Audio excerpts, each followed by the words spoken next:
Onto the Russia-Ukraine war now. Ukraine is taking the fight deeper inside Russia. Moscow says its air defenses intercepted and destroyed 223 Ukrainian drones overnight across 19 Russian regions. Even so, several targets appear to have been hit. Пойдемте отойдем в здание, слышишь? В здание пойдемте, вот тут не стоять нет.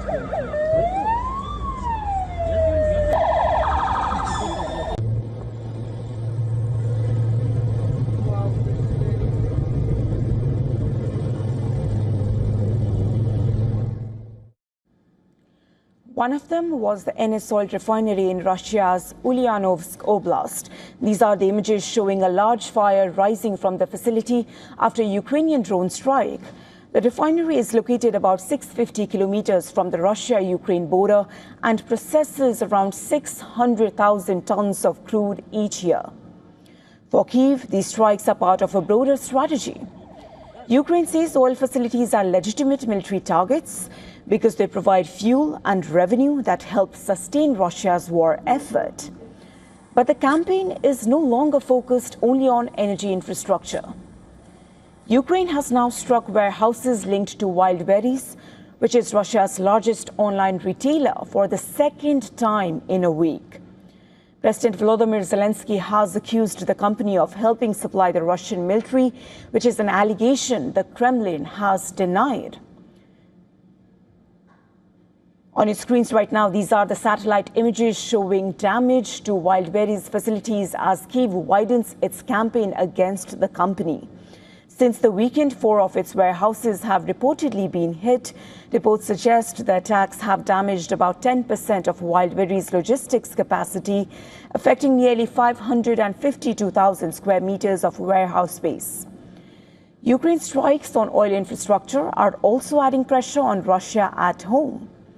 Fuel shortages have already led to export bans, higher prices, and sales restrictions in several regions.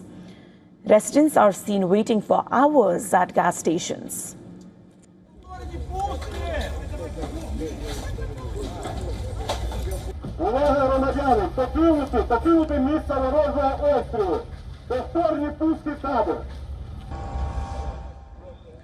At the same time, the war inside Ukraine has not slowed down.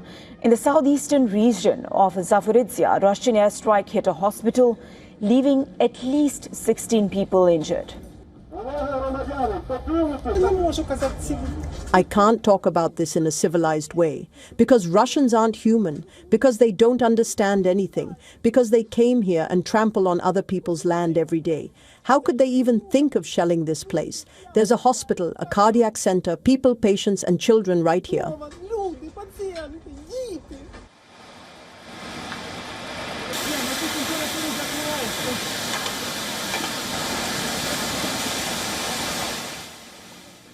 Images from the Sumy region show a gas station engulfed in flames after a reported Russian strike. Moscow said its forces captured 2 settlements over the past day.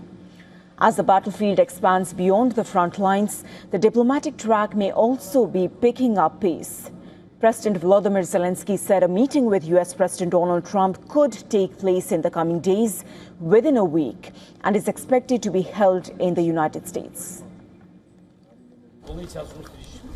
I do not yet know when this meeting with U.S. President Donald Trump will take place. I think we are most likely to meet with the American side in the United States. Several dates are being considered. We just need to make sure they fit everyone's schedules. I think the meeting could take place in the coming days, within a week.